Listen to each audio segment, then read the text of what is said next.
저는 이 시간 주 하나님 자녀되기라는 제목으로 오늘 강의를 이어가겠습니다. 잠시 이전에 있는 영상을 한번 복습해 보겠습니다. 우리는 문제를 가지고 있고 그 문제가 계속적으로 나에게 문제가 되는 이유는 무엇이냐면 내가 스스로 할 수 있다. 내 의지로 할 수 있다. 강력한 힘을 발휘해서 할 수 있다라는 그 신념으로 인하여서 문제가 더 커지게 되어지고 결국은 계속 그 문제를 해결할 수 없습니다. 그래서 결국은 외부의 졸업자를 찾게 되어지면서 제가 목사이니까 주 하나님을 소개하는 걸로 이전에 있는 영상이 있었습니다. 그럼 오늘은 주 하나님의 능력은 과연 어느 정도이냐? 이 부분에 대해서 우리는 한번 상상해 볼 수 있습니다. 여러분들이 상상할 수 있는 만큼 다 상상하더라도 주 하나님이 가지고 계신 능력은 그 이상입니다. 내가 뭐든지 상상을 해보십시오. 그러면 그 이상의 것들이 주 하나님의 능력이라는 것을 우리가 생각해 볼 수 있습니다. 성서에 보면은 창세기 1장 1절에 주 하나님이 태초에 천지를 창조하시니라 라고 말씀하셨고, 그 창조하시니라는 말씀은 단순히 그냥 한 만들어내고 끝나는 것이 아니라 주 하나님의 시간표 가운데서 계속 유지하시는 것 자체가 주 하나님의 능력이라고 하고 있습니다. 그러면 내가 지금 현재 문제를 가지고 있고, 그래서 주 하나님의 능력이 내 문제에 직접적으로 개입하신다고 하면 나는 문제를 쉽게 해결할 수 있는 거 아니겠습니까?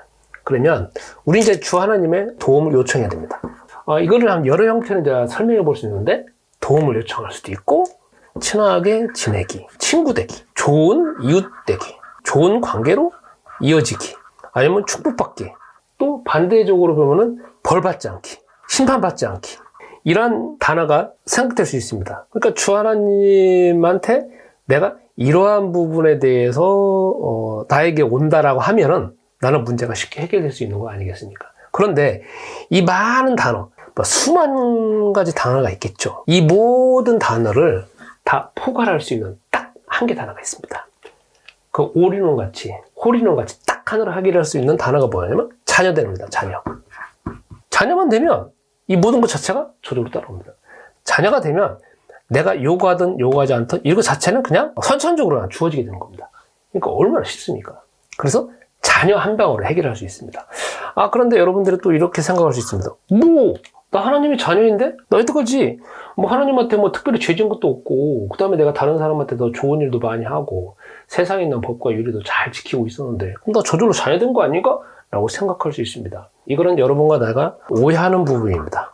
그렇게 생각한다는 것 자체는 내가 자녀가 되기 위해서 마음속에서 어떤 정도 호감을 가지고 있는 거 아니겠습니까? 그러면 봅시다. 성경에서는 지금 여러분들이 지금 오해를 하고 있는 건데, 현재 나는 누구냐? 그러면 자녀가 아니란 말이냐? 이렇게 생각할 수 있습니다. 예를 한번 들어보겠습니다. 여러분, 우리 대한민국 사회는 사람을 참 많이 평가를 합니다. 평가하는 것 자체는 사실 안 좋은 건데, 우리가 그냥 조상 대대로 내려온 것이 사람을 평가를 합니다. 나도 평가를 받고 있고, 나도 누군가에게 평가를 합니다. 그래서 저 사람 하면, 어떤 사람 하면 그 사람은 정말 멋쟁이야. 어떤 사람 하면 그 사람은 참 돈을 잘 쓰는 사람이야. 어떤 사람은 그 사람은 참 친절한 사람이야. 정말 양심적인 사람이야 하면서, 나는 사실 그런 모습을 보이지 않았는데도 불구하고 상대방이 나를 과대평가하는 경우도 있고, 또 과소평가하는 경우도 있고, 아니면 또 다르게 평가하는 경우도 있습니다. 이걸 똑같이 여기다 대입을 해본다라고 하면 현재 내가 있습니다.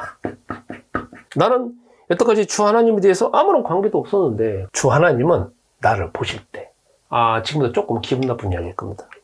하나님의 자녀가 아니라는 거죠. 그리고 주 하나님하고 좋은 관계 맺고 있지 않다는 거고, 주 하나님한테 기도하더라도 주 하나님이 들어서 응답해 주시지 않는다는 것이고, 주 하나님의 복받는 이치에 있는 것도 자격을 가지고 있는 것도 아니고, 그 다음에 어쩌면은 주 하나님의 나를 싫어하시면서 나를 항상 찡그리면서 어떻게든지 벌과 심판을 내리시는 그 하나님으로 지금 보고 있다는 겁니다. 어쩌면 또 하나님은 여러분을 보실 때 말썽장애를 지금 보고 계시다는 거죠. 이 부분에 대해서 여러분들이 조금 주 하나님은 이렇게 보고 계시다는 거에 대해서 참 기분 나쁘고 하실 수 있습니다. 그리고 당연히 기분 나쁩니다. 내가 주 하나님과 여태까지 좋은 관계 맺으려고 좀 노력도 해봤는데, 내가 아무 관계 안 했다 할지라도 왜 나에 대해서 이렇게 오해를 하냐 이거죠. 나는 이 대한민국 땅에 성실하게, 그리고 우리 조상 대대로 해가지고 잘 지키며 살아왔는데, 그런데 성서에서는 주 하나님이 이렇게 나를 보고 계시다는 거예요. 여기서 또 한 번 우리가 정신을 차리고 한번 생각해 볼 필요가 있습니다. 잠시 심호흡을 하시고 나는 지금 이거 이전에 나는 지금 내 문제가 가지고 있지 않습니까? 그래서 열심히 노력을 하는데도 문제가 해결되지 않지 않습니까? 내 개인적으로, 정신적으로, 육체적으로 계속 힘들어가고 있고, 내 가족과 이웃과의 관계에서도 계속적으로 영향을 받고 있고, 사회관계, 대인관계에서도 계속 영향을 받고 있으면서 또 나의 미래에도 큰 타격이 되는 거 아니겠습니까? 나는 지금 내 문제를 해결해야 되는 거 아니겠습니까? 그래서 여기 온 거 아니겠습니까? 그래서 우리는 지금부터 현재 주 하나님이 나를 이렇게 본다라고 하면은 어떻게 하면은 더 좋은 모습으로 이 자녀가 되게 할 것인가 좀 더 적극적으로 생각해 볼 필요가 있다는 겁니다. 왜 여러분들이 주 하나님을 이렇게 바라본다는 거에 대해서 기분 나빠하시는 이유를 한번 잠깐 생각해 보겠습니다. 여러분, 만약에 내가 있고 우리가 세상에 보면은 우리는 대한민국 땅에 살고 있기 때문에 대부분 다 헌법적으로 다 평등한 민주주의 사회에 살고 있습니다. 그리고 남도 똑같이 평등합니다. 나도 갑이고 상대방도 갑입니다. 그런데 이게 법으로는 다 평등하다라고 되어 있지만 실제적인 우리의 삶에서는 이게 이대로 유지되지 않지 않습니까? 바깥에 보면은 나보다 만약에 능력이 많다든지 돈이 많다든지 권력이 더 많다든지 아니면 어떤 인맥이 더 튼튼하다라고 하면 나도 모르는 가운데에서 이 사람과의 관계에서는 을이 되어져 있고 이 사람이 갑이 되어 있는 거 아니겠습니까? 내가 어쩔 수 없이 이 현실 사회에서는 그렇다는 겁니다. 그런데 내가 아무리 갑이 되고 싶어도 절대 갑이 될 수 없는 어떤 우리나라에 전 세계에 보면 크나큰 단체들이 있습니다. 그게 뭐냐? 한번 예를 들어 볼게요. 삼성그룹 봅시다. 삼성그룹하고 나하고는 비교 자체가 안 되죠. 그래서 이걸 뭐라고 말하냐면 초울트라 슈퍼갑이라고 합니다. 초울트라 슈퍼갑. 저도 삼성그룹 하면 내가 뭔가 다른 사람과 비교할 때 좀 능력이 있다 할지라도 뭐 그냥 할 말 없는 거 그냥 주저앉아서 그냥 쳐다만 보고 있는 거죠. 나 좀 도와주세요라고 하면서 그냥 쳐다보고 있는 이치 아니겠습니까? 이게 현실 사회라는 겁니다. 그런데 희한한 것은 우리가 이 현실 사회에서, 이 대한민국 사회에서는 내가 갑이다, 을이다. 이거 자체에 대해서 분명한 어떤 선이 다 그어져 있는 걸 압니다. 우리가 경험적으로 압니다. 근데 희한한 것은 주 하나님에 대해서 나도 갑이에요. 주 하나님도 갑이에요. 평등한 이치에서라고 우리가 주 하나님을 생각하고 있다는 거예요. 우리 마음속에서 무의식적으로. 그래가지고 주 하나님 이렇게 해줘야 되는 거 아닌가? 그것은 무엇이냐면 내가 요구했으니까 당신도 해줘야 되는 거 아닌가? 라고 하면서 같은 이치로 생각하고 있다는 겁니다. 그렇지 않냐면은 더 막말로 나가서 보면 주 하나님은 갑이에요. 근데 나는 갑이에요. 근데 주 하나님은 완전 을이에요. 그래서 우리가 막 뭐 이거 주세요, 저거 주세요, 저거 주세요 막 요구를 합니다. 요구할 때는 협박성 요구를 합니다.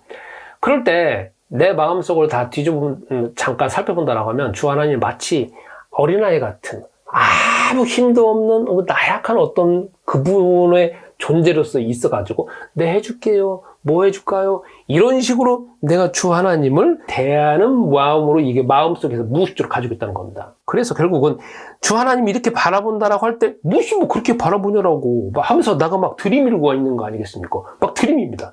뭐 이거 해줘야 되는 거 아닌가? 죄 준 것도 없고 벌 받은 것도 없는데 왜 그러냐고. 그 말은 주 하나님을 마치 똑같은 위치가 아니라 완전 밑에서 그냥 종 같은 노예 같은 모습으로 내가 지금 대하고 있다는 겁니다. 내가 지금 현재에 내가 처해져 있는 내 모습이라는 겁니다. 그래서 우리는 주 하나님의 도움을 받으려고 하면은 우리가 지금부터 갑과 을의 이치에 대해서 세밀하게 설정할 필요가 있습니다. 그건 무엇이냐면 주 하나님은 갑입니다. 갑 정도가 아니라 슈퍼 갑입니다. 그 정도가 아니라 초울트라 슈퍼 갑입니다. 우리가 도저히 상상도 할 수 없는 그 초울트라 그냥 우리 수학용어로 따지면 무한대의 슈퍼 갑입니다. 그 주 하나님이 나를 이렇게 바라보고 있고 이렇게 평가하고 있고 이렇게 심판하고 있다는 거를 나는 인정해야 됩니다. 왜? 그거는 똑같은 관계가 아니고 똑같은 힘을 가지고 있는 거 아니기 때문에 그렇습니다. 내가 주 하나님은 똑같은 관계라고 뭐 이러면 되겠다 하지만 이건 아니지 않습니까? 그러니까 나는 어떻게 되냐? 그분이 이렇게 바라보고 있다라면 내가 어떻게 해결할 것인가? 그거를 찾는 것이 가장 지혜스러운 방법이라는 겁니다.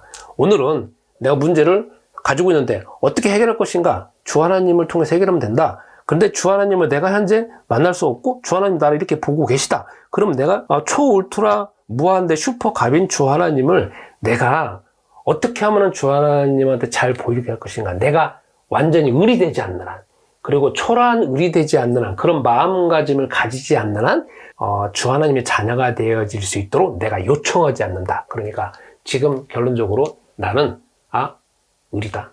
철저한 을이다라는 것을 깨닫는 것 자체가 이 문제를 해결하는 길이라는 겁니다. 오늘 여기까지 설명하겠습니다.